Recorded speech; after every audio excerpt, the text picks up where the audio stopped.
Hello and welcome. We're here on site at the Automotive Logistics and Supply Chain Global Conference, discussing the key findings of the new Automotive Inbound Logistics Survey report, produced in partnership with DP World.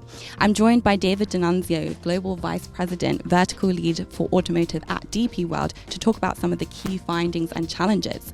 David, thanks so much for being here with us. I want to get right to the heart of the survey and really look at kind of the first number one issue, and that is cost pressures.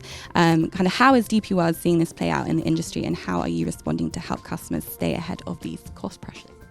Cost pressures is not a new item in the automotive industry. It has been present forever. People are very careful about how they do their sourcing. Most do practice strategic sourcing. Cost pressure is on the top of the list this year because there are so many other variables that are taking place in the industry today, between tariffs, geopolitics, the switch from ICE to electric vehicles, which nobody can properly predict. And so as people are trying to navigate all these changes, cost again comes to the top of the list because it's expensive when you can't chart a specific course, which is not possible today. So at DP World, while we're happy to sponsor the survey, we're not at all surprised that cost is at the top of the list.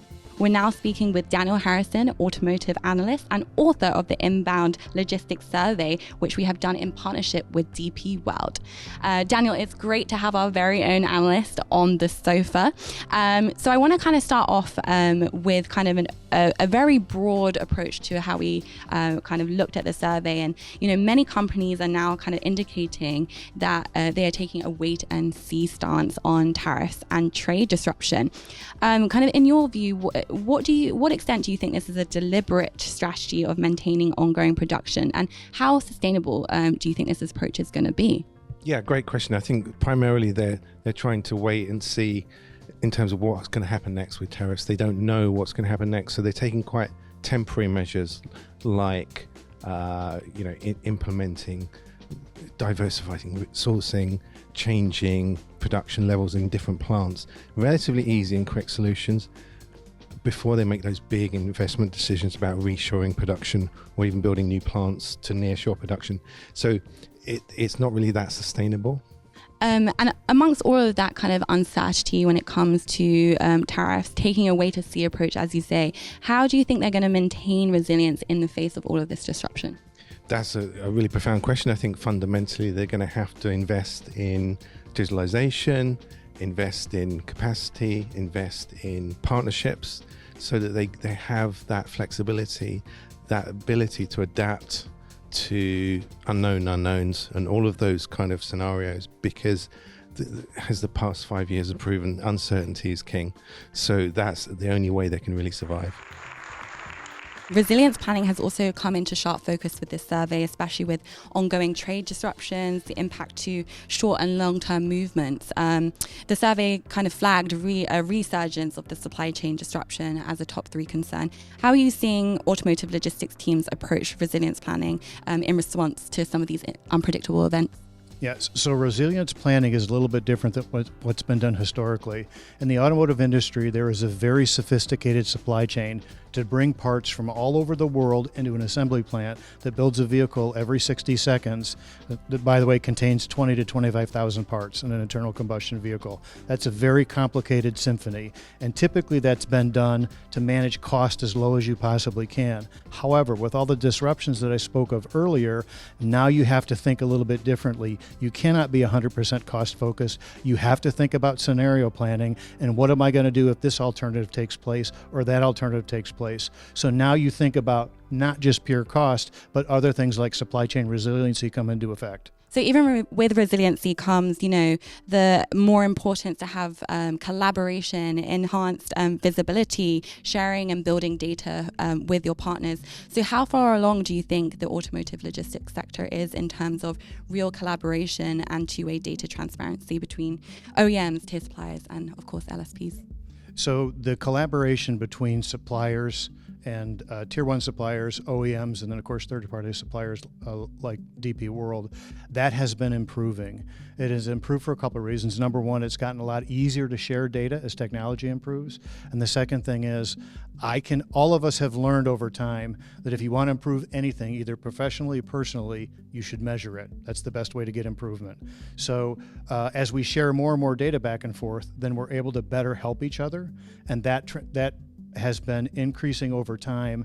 And now, of course, that we're in this time of tremendous uncertainty, data sharing and collaboration becomes even more important. So people on both sides have become much more willing to do so to help everybody navigate all the changes that we're speaking about.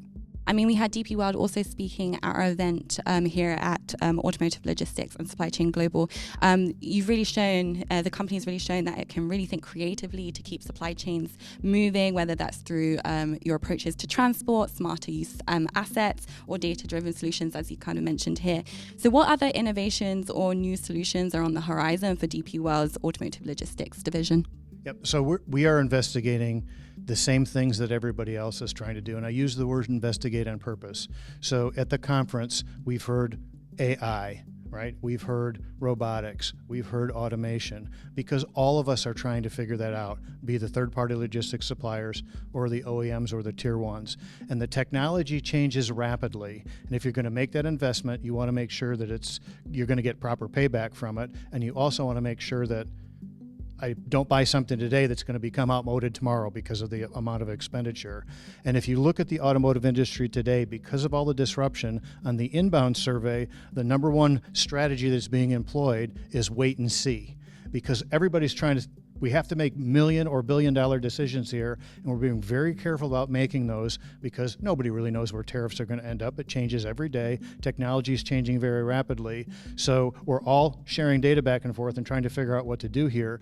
And if you look at like artificial intelligence will have a great impact on the supply chain. But what we're doing and what everybody else is doing is we're testing artificial intelligence on one little discrete part of the supply chain. Because like if you use ChatGPT, you have to be careful what comes out of it because it's not always accurate. Or I heard a term the other day where you get garbage back and people say ChatGPT is hallucinating, okay? You can't have that in the supply chain because the supply chain has to work. So all of us will pick a part of the supply chain, we'll start applying AI, and then we'll pick another part as we go forward in time. But it's going to be until we get confident that every discrete part of the supply chain that the AI is going to work, only then will we let AI look after a whole supply chain, and we're a ways away from that. But all of us are dabbling and trying to figure that out. Robotics, automation, it's all coming, but it's new enough that nobody's really deployed it for, all the way through. We're all trying to figure it out. So what are some most important levers you're using at General Motors to increase that agility and flexibility? Yeah, so it's important to mention that in the previous environment, we were planning logistics for the life cycle of the program. We had variations, but not so much variations. And today is a completely different world. What we plan today might not work next month or even in the afternoon. So the way we need to do is just move our decisions ahead of everything we take a decision. So we are now playing a key role in the early phase of the development of all strategic decisions of the company. And the objective of that is just to make sure that the whole company has visibility of the complexity and volatility of our environment. And together we can build up solutions together. So we build up a solution that considers the volatility, considers the flexibility, at the same time enable us to adjust through the life cycle and make changes very fast and very quick. And the other important thing is that we will never be able to do that. It's not only a GM piece of the story, it's something that we do in collaboration with internal stakeholders as well as external stakeholders. So suppliers are also part of that journey with us. So let's finish just with a bit of outlook. Obviously, as ever, the industry faces challenges, disruption. But what's your sentiments about the future? When you look to the future of automotive logistics, supply chain, what's your expectation in the years ahead? I would say first is the best time to be in logistics. Probably best time to be in logistics in the US. A lot of things changing. Logistics has a characteristic that you can be creative, you can develop, and you can implement, and you can see in the same window you are there, right? You don't need to be 50 years in the function to see the results. I think logistics will be always required in the business. some things we see probably not going to be here anymore, but we always required. But that is a space that we need to move in the direction that the best logistics is no logistics. So I know I'm talking about very opposite things, but that's the direction we need to go. And logistics is becoming really a key player in the organization, not only because of cost, but because it's the driver to allow you to be flexible and allow you to also to protect from resilience.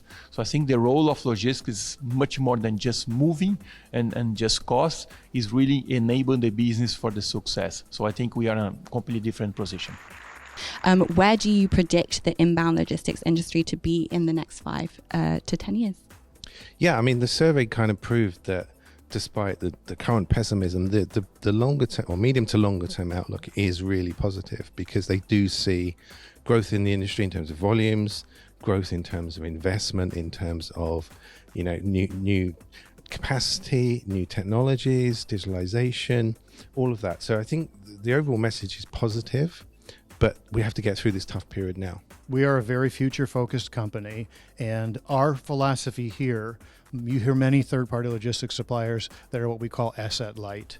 Our philosophy at DP World is that we're asset appropriate, meaning we don't want to not own anything. We don't want to own everything. We want to own what's appropriate.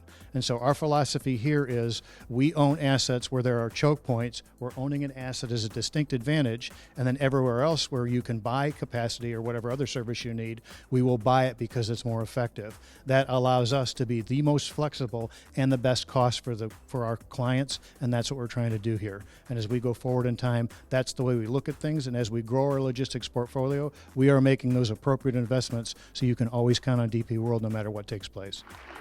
If anyone wants to hear any more about the results, please do download the survey now. It is online, and you're also welcome to contact us directly at Automotive Logistics. Thank you very much.